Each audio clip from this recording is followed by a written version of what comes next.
a empezar con la presentación de los libros de nuestra queridísima Ketty. Yo voy a decir dos palabrillas solo sobre ella, aunque bueno, la mayoría de clásicas que estáis aquí la conocéis perfectamente, pero por introduciros un poquito quién es esta espectacular vecina nueva de Elena desde hace casi 2 años, ya 1 año y pico. Un año y medio. Mira, Ketty nació en Santa Fe en el año 1956. Pasó allí sus primeros años y luego se trasladó a Granada, pero desde que tenía 7 años empezó a pasar su verano en Alfacá. Y como muchas de las personas que pasan su verano en Alfacá, tenía por las tardes el paseo hasta Lina, o sea que el vínculo con Ketty desde que era pequeña, desde que era jovencilla, en esos veranos que ella recuerda con muchísimo cariño, como nos pasará a casi todos nuestros veranos de la infancia y la adolescencia. Luego vivió también en Málaga un tiempo. Algunas sabemos, porque nos ha contado ella, que estudió medicina hasta 3er año, pero bueno, por motivos de la vida tuvo que dejarlo y al final su trayectoria profesional se ha desarrollado en el mundo del periodismo.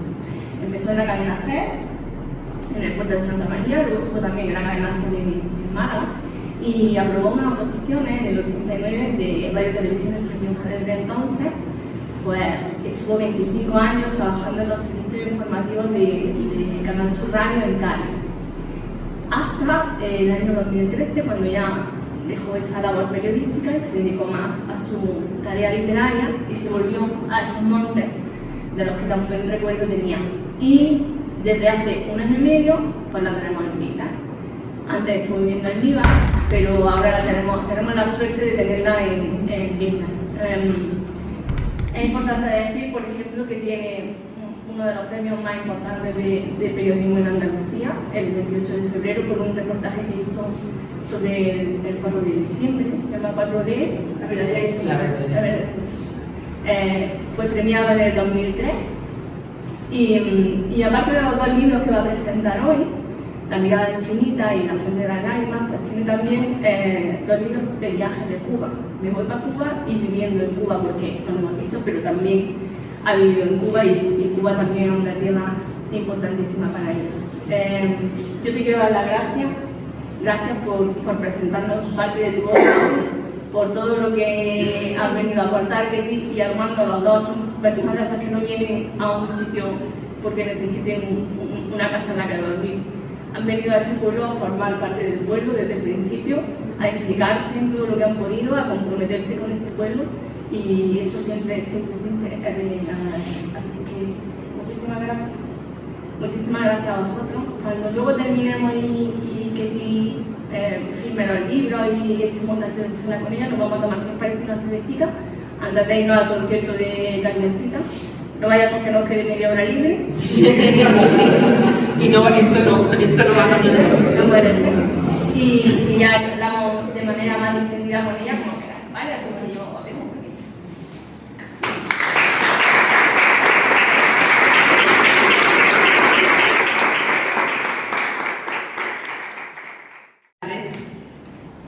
Aquí quien tiene que dar las gracias soy yo.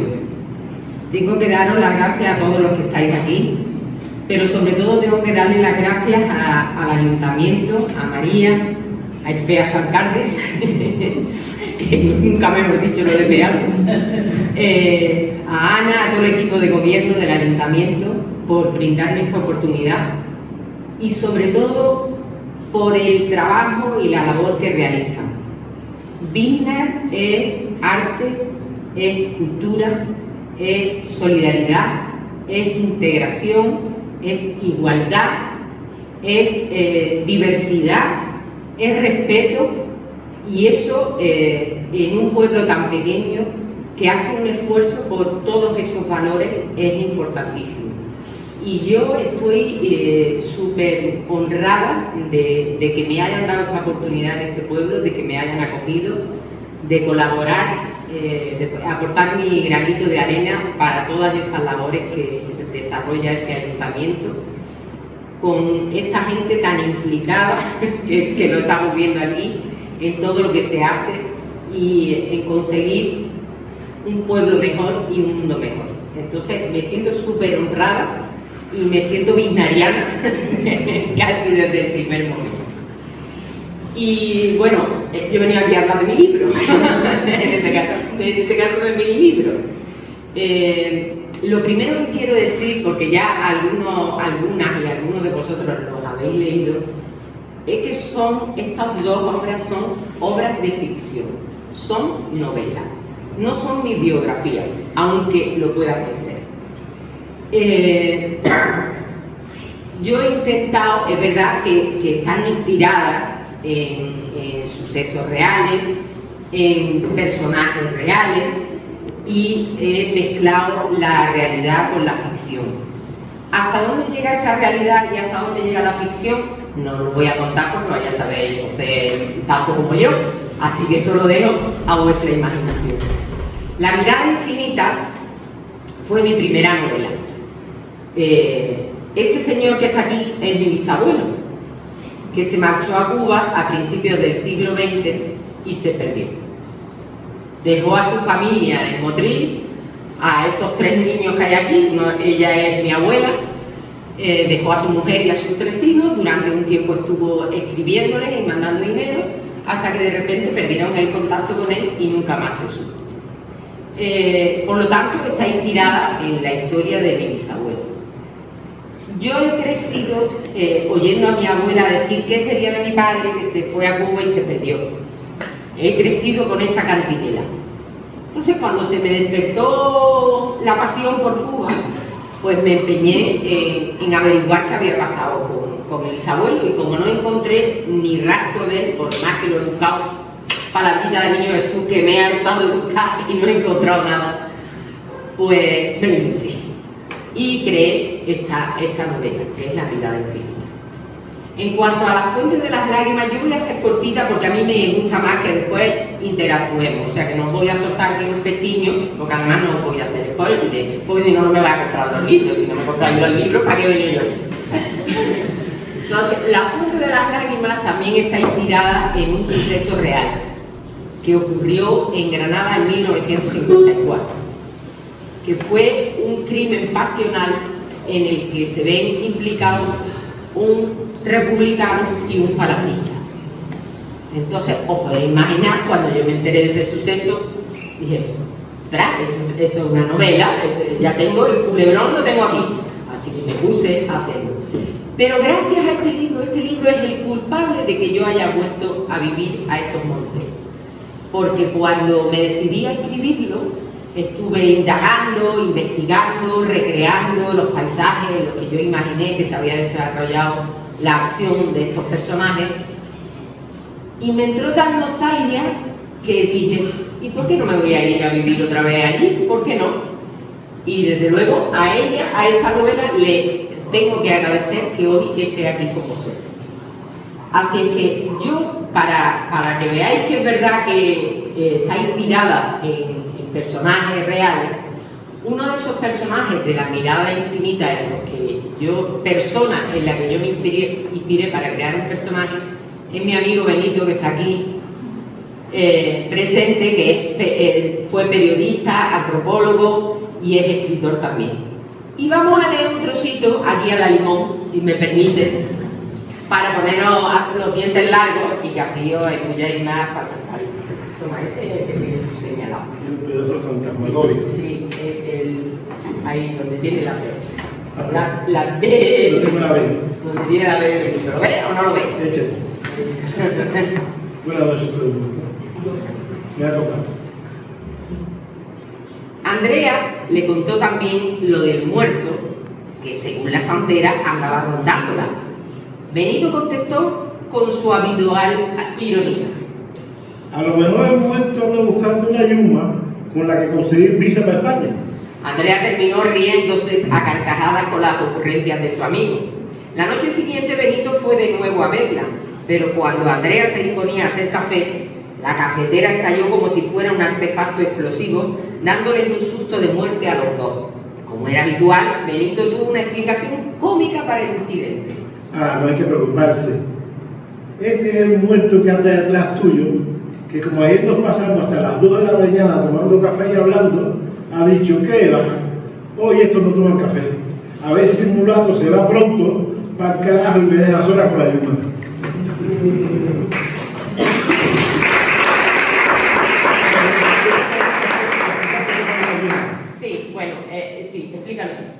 en el lenguaje popular cubano, un yuma es un extranjero, un turista. Un guiri.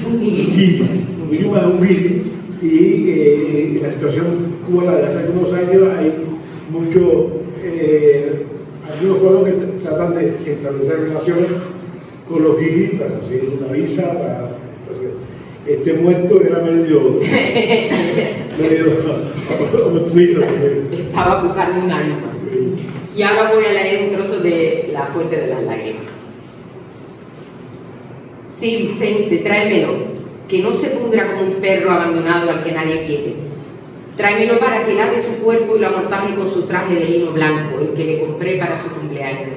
Tráemelo para que bese su frente y le cante una nana como cuando era un niño. Para que ahuyente de su rostro y de su alma el miedo de sentirse solo en su último suspiro. Para que le ponga en el pecho jazmines, claveles y nardos y en su mano derecha la pluma con la que escribía sus versos. Para que siga escribiendo poemas a las estrellas allá en el cielo. Tráemelo para que sus huesos abonen esta tierra que lo vio crecer y reír. Para que no se muera de olvido, porque la gente solo se muere cuando la olvida. Tráemelo para que mis lágrimas le mojen los labios resecos y para que le jure que nunca perdonaré a los que me lo arrebataron.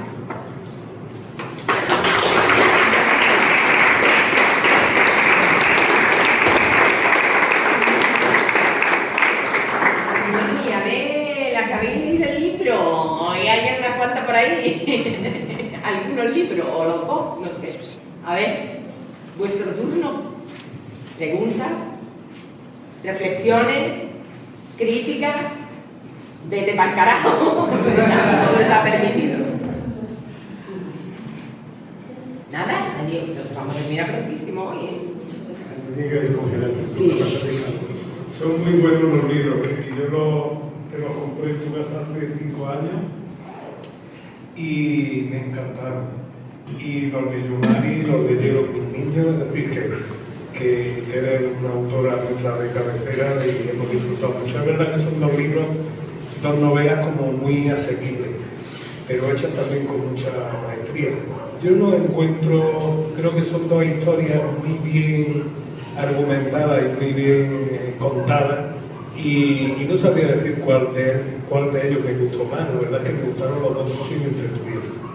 Y son de esos libros que no se te hacen pesados, que conectan rápidamente con la historia, en fin, muy bien. Me encantaron y me consta que en mi casa a todos les gustó también.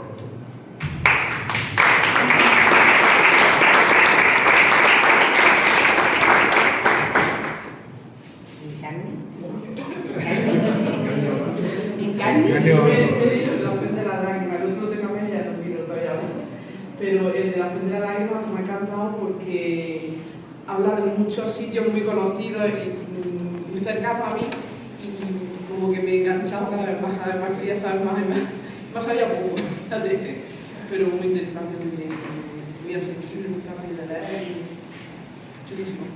Como podéis imaginar, el título de La fuente de las lágrimas es alegórico, ¿no?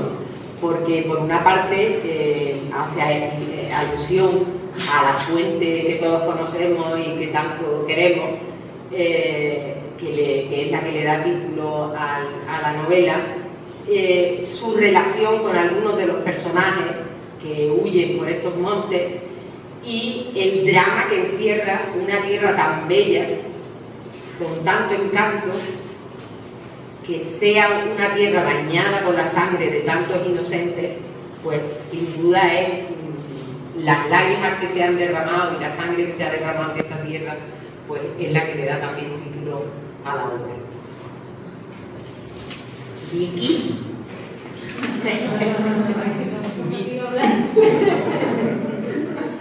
Pero a ver, coincido con ambos en cuanto que me han gustado los dos por eso, porque tienen muchas amigas, siendo sencillos de leer, y La fuente de las lágrimas me ha transportado a todos estos paisajes a mí que me encanta escuchar a la gente, llevarme a otros tiempos, pues me ha llevado a otros tiempos y me ha encantado.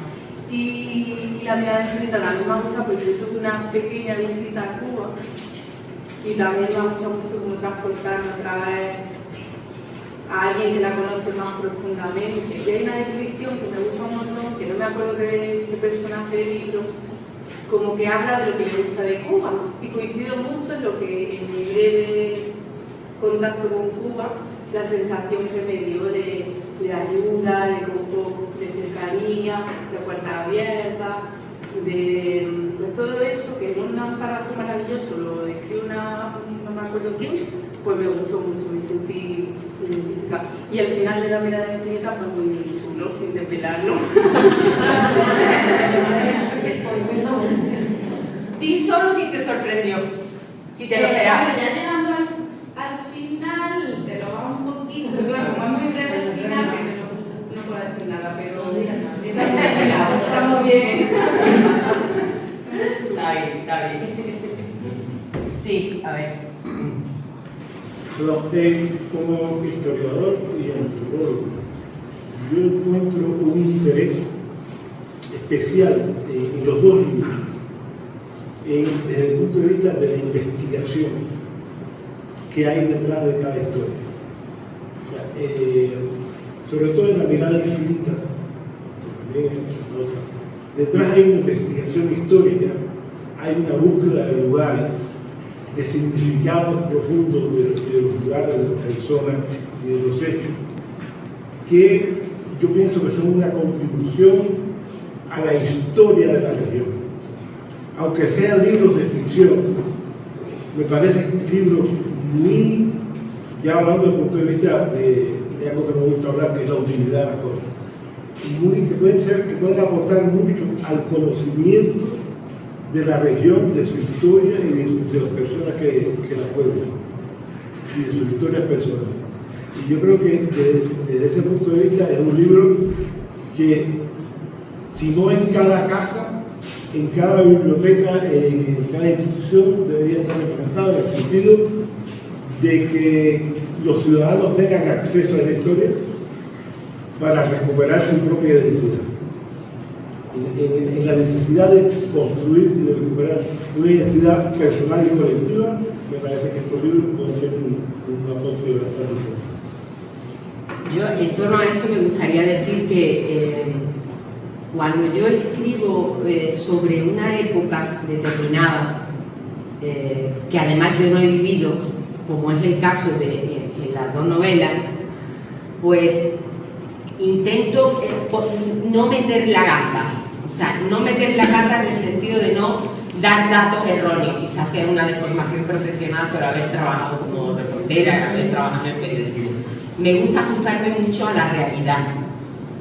Si doy un dato sobre un lugar, sobre cómo era, cómo se llamaba esa calle, qué es lo que estaba pasando en esa época, intento documentarme para que, porque a mí me pasa como lectora, que cuando yo leo un libro que está, aunque sea de ficción, que está basado en una época histórica determinada, si encuentro fallos, digo,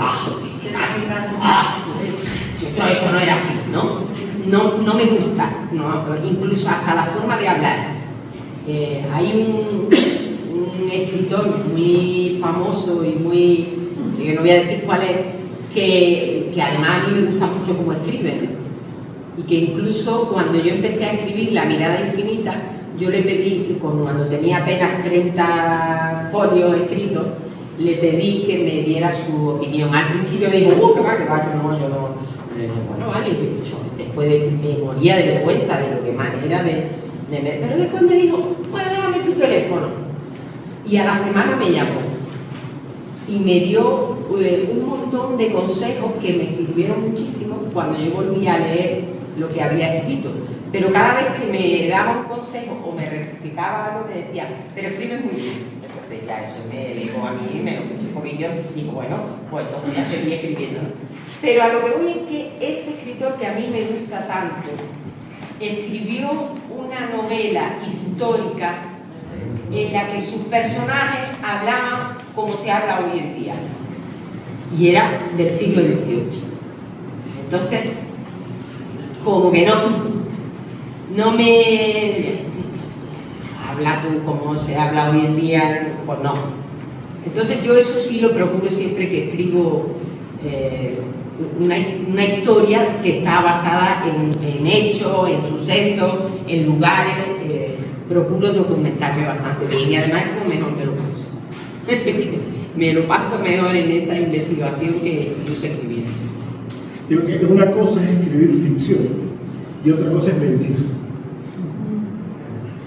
La ficción no es mentira. La ficción es una forma de abordar la realidad. No es mentir. Otra cosa es mentir, es faltarle a la época, faltarle a la costumbre, a los hechos reales o a la interpretación justa de lo que sucede. Pero escribe ficción, lo inventa, todo lo inventado o una parte es inventado, pero la ficción no es mentira, la ficción es otra realidad. La realidad que el escritor le ofrece al lector. Y el escritor tiene que hacer su trabajo. Porque cada uno, no sé cuántas personas habrán leído uno de estos libros, pero yo les puedo asegurar que cada uno de ustedes ha leído un libro distinto. Porque cada uno de ustedes lo ha leído desde su vivencia, desde su historia personal, desde su acervo cultural. O sea, habrá una mirada distinta para cada uno. ¿Alguien más?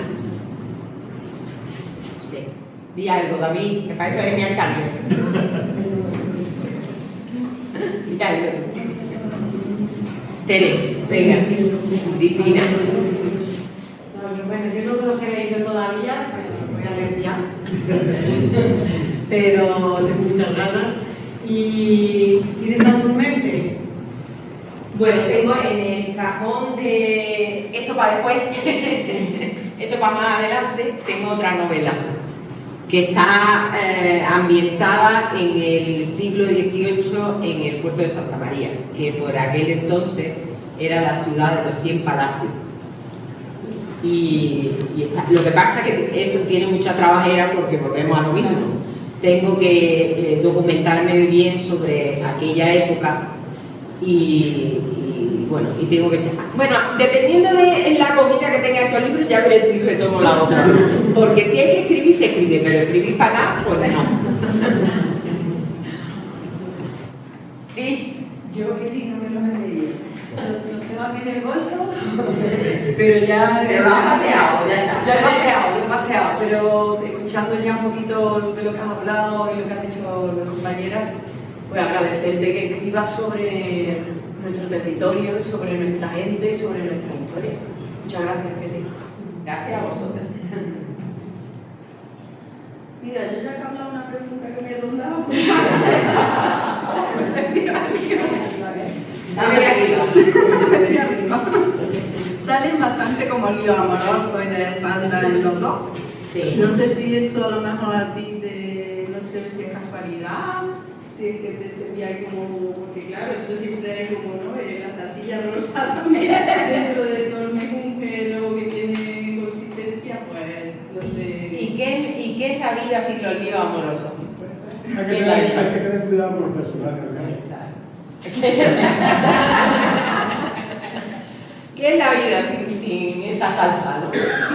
Que yo creo que forma parte de la vida y de todos nosotros. Seguro que todos hemos tenido nuestros más y nuestros menos, ¿no?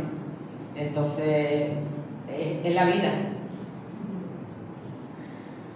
Pues a los que leáis el libro, yo os invito a ver si identificáis a una persona que aparece en la mirada infinita, que es el securoso, que seguramente que podréis ponerle rostro, un poco porque no tengáis ahí. No existe.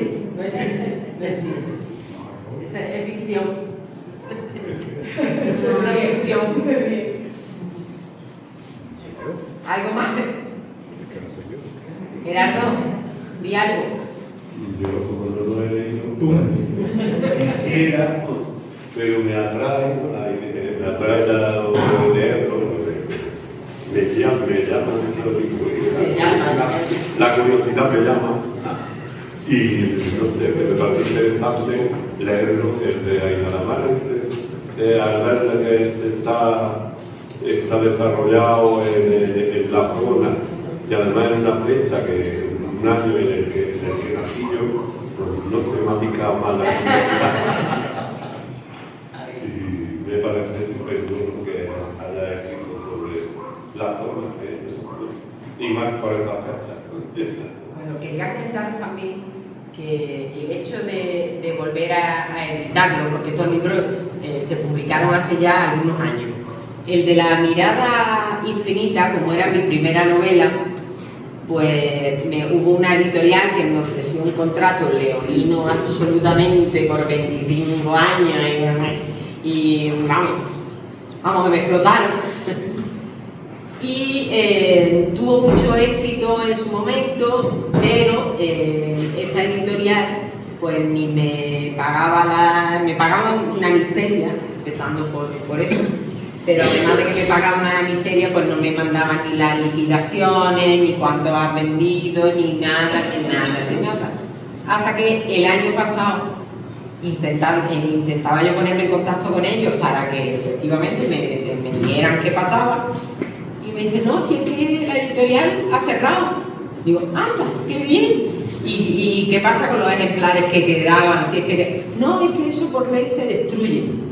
Digo, bueno, entonces yo recobro mis derechos, ¿no? Sí. Buena noticia, recobro los derechos por lo menos. Entonces se ha publicado con la misma editorial, que es un sello editorial muy modesto del puerto de Santa María, de un gran amigo mío, Eduardo Albadalejo, y que es con el que he publicado todos los libros después de ese pifio que me metí con la primera edición de La vida de Niño. Entonces lo único que he hecho con La mirada infinita, porque yo no la tenía ni guardado en el manuscrito, o sea, menos mal que yo siempre me quedo con un ejemplar, y entonces he tenido que transcribir otra vez todo el ejemplar, y algunas cosas las he modificado, las he actualizado un poco, algunas que estaban escritas en 2008, que es cuando se publicó, y ahora pues había que actualizarla un poco. Pero básicamente la historia es la misma, no se ha retocado casi nada.